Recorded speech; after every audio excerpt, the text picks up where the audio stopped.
Assalamualaikum warahmatullahi wabarakatuh. Saya Lailatul Hasanah dari program studi D3 Farmasi Yana Susada Bangkalan. Di sini saya akan menjelaskan sedikit tentang sterilisasi dari mata kuliah Teknologi Sediaan Steril. Di sini ada 5 poin yang akan saya bahas pada kali ini. Yang pertama itu definisi dari sterilisasi, yang kedua ada tujuan dari sterilisasi, yang ketiga ada metode sterilisasi, yang keempat ada pemilihan cara sterilisasi, dan yang kelima itu ada cara-cara sterilisasi. Yang pertama yaitu yang akan saya bahas, apa sih sterilisasi itu?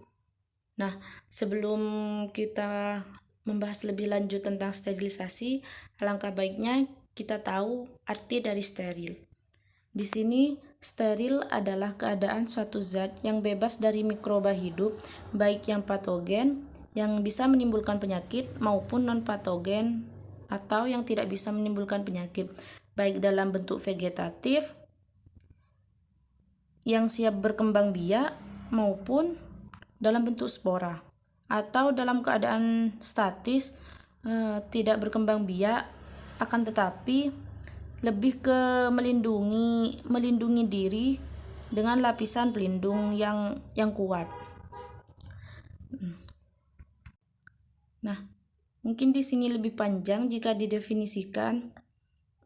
Lebih singkatnya, arti dari steril yaitu suatu keadaan yang bebas dari mikroba, suatu alat atau bahan yang bebas dari mikroba hidup. Dan sedangkan sterilisasi adalah menghilangkan semua bentuk kehidupan, baik berupa patogen, non-patogen, vegetatif maupun non-vegetatif dari suatu objek atau material. Berarti dari definisi steril tadi, ini adalah prosesnya. Jika steril itu suatu keadaannya. Kalau sterilisasi itu adalah bagaimana mencapai suatu keadaan steril tadi. Caranya agar bisa menjadi steril. Terus ada poin yang kedua yaitu tujuan dari sterilisasi. Yang pertama, mencegah terjadinya infeksi sekunder. Nah, infeksi ini biasanya disebabkan oleh si mikroba tadi.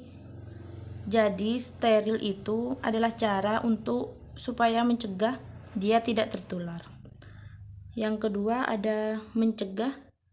Tujuan dari sterilisasi yang kedua yaitu untuk mencegah kontaminasi mikroorganisme saat pembuatan. Jadi pada saat kita membuat sediaan obat atau yang lain, mikroorganisme itu akan tercegah supaya tidak mengkontaminasi pada saat pembuatan.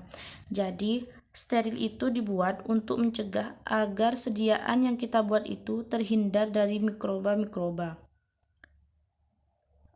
Terus yang ketiga itu untuk mencegah kontaminasi terhadap bahan-bahan yang dipakai. Artinya bukan hanya pada saat pembuatan saja yang dibuat steril, akan tetapi pada bahan-bahan yang kita pakai untuk pembuatan tadi. Jadi harus dipastikan kesterilannya. Di sini ada contoh-contoh produk steril. Yang pertama itu ada obat suntik injeksi, tablet implan, tablet hipodermik, dan sediaan untuk mata seperti pada tetes mata, cuci mata, dan salep mata. Poin yang ketiga ada metode sterilisasi, di mana metode ini ada 2 metode. Yang pertama itu ada metode destruksi, yaitu mikroorganisme akan rusak bila terkena panas langsung. Dapat dilakukan dengan cara panas kering atau panas basah atau uap. Yang kedua itu ada cara radiasi, dan yang terakhir ada cara kimia. Dan cara termudah dalam metode ini adalah menggunakan api langsung dengan cara membakar peralatan atau wadah yang akan dipakai. Metode ini maksudnya adalah kondisi nasib si mikroorganisme yang dapat kita buat. Jadi yang pertama itu bisa memakai metode destruksi. Nah, metode ini bisa merusak si mikroorganisme dengan cara pemanasan langsung dengan nyala api Bunsen. Dan yang kedua itu ada metode removal, yaitu dengan cara filtrasi atau penyaringan, karena ada beberapa zat atau partikel dari suatu cairan dan gas yang tidak dapat dilakukan dengan cara metode destruksi tadi.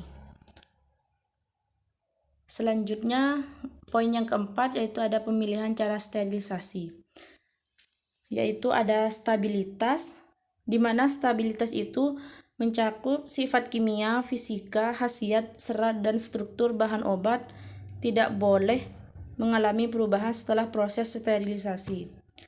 Dan yang kedua itu ada efektivitas, di mana efektivitas ini mencakup cara sterilisasi yang dipilih akan memberikan hasil maksimal dengan proses yang sederhana, cepat, dan murah. Yang ketiga itu ada waktu. Waktu lamanya sterilisasi ditentukan oleh bentuk, jenis, dan sifat zat serta kecepatan tercapainya suatu sterilisasi yang merata. Poin yang terakhir yaitu ada cara-cara sterilisasi. Sterilisasi di sini ada dua menurut FI edisi 3 dan FI edisi 4. Menurut FI edisi 3 di sini ada 5 cara. Yang pertama itu ada cara A, yaitu pemanasan basah dengan autoklaf dengan suhu 115 derajat Celcius sampai 116 derajat Celcius selama 30 menit. Konsepnya ini adalah dengan memanaskan air menjadi uap air. Yang kedua itu ada cara B, yaitu penambahan bakterisida seperti antibiotik. Dan yang ketiga itu ada cara C, itu adalah penyaring bakteri steril. Yang keempat ada cara D, itu adalah pemanasan kering dengan menggunakan oven dengan suhu 150 derajat Celcius selama 1 jam. Dan yang terakhir ada cara aseptik, mencegah dan menghindari lingkungan dari cemaran bakteri seminimal mungkin. Intinya pada proses ini dilakukan biasanya menggunakan alat yang dimana hanya tangan kita saja yang masuk ke dalam alat itu, dan semua prosesnya dilakukan di dalam alat itu. Jadi sangat tertutup dan kontaminasi yang akan mudah memasukinya. Yang terakhir menurut FI edisi 4 yaitu ada cara kering. Sama saja prinsipnya, hanya pada namanya saja yang berbeda, yaitu menggunakan, kalau di FI edisi 3 itu ada cara D, pemanasan kering dengan oven. Ya sama, kalau bedanya cuma pada penyebutan namanya. Kalau di FI 4 itu cara kering. Dan yang kedua itu ada cara basah. Cara basah di sini menggunakan suatu siklus autoklaf yang ditetapkan bahwa untuk media dan reaksi dengan waktu selama 15 menit pada suhu 120 derajat Celcius kecuali dinyatakan lain.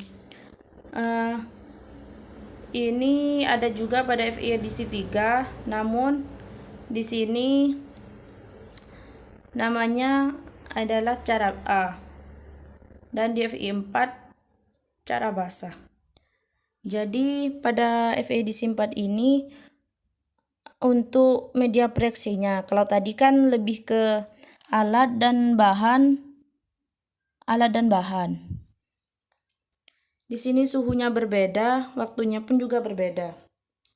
Terus yang ketiga itu ada penambahan zat-zat tertentu, sama seperti pada FI edisi 3, yaitu pada cara B. Yang keempat ada penyinaran. Penyinaran ini Cara ini dilakukan jika bahan yang disterilkan tidak tahan terhadap sterilisasi panas. Pada Fi3 juga tidak ada, dan ini hanya ada pada Fi4. Yang kelima ada penyaring bakteri steril. Kalau ini sama dengan Fi3 tadi, ada juga penyaring, yaitu cara C, penyaring bakteri steril. Yang keenam ada sterilisasi gas. Nah, yang sterilisasi gas ini yang tidak ada pada Fi3. Kemudian yang terakhir itu ada teknik aseptik. Penumbuhan zat teknik aseptik.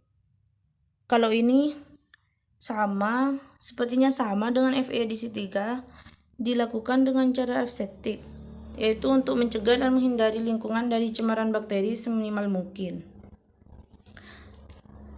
Sekian dari saya, kurang lebihnya mohon maaf. Wassalamualaikum warahmatullahi wabarakatuh.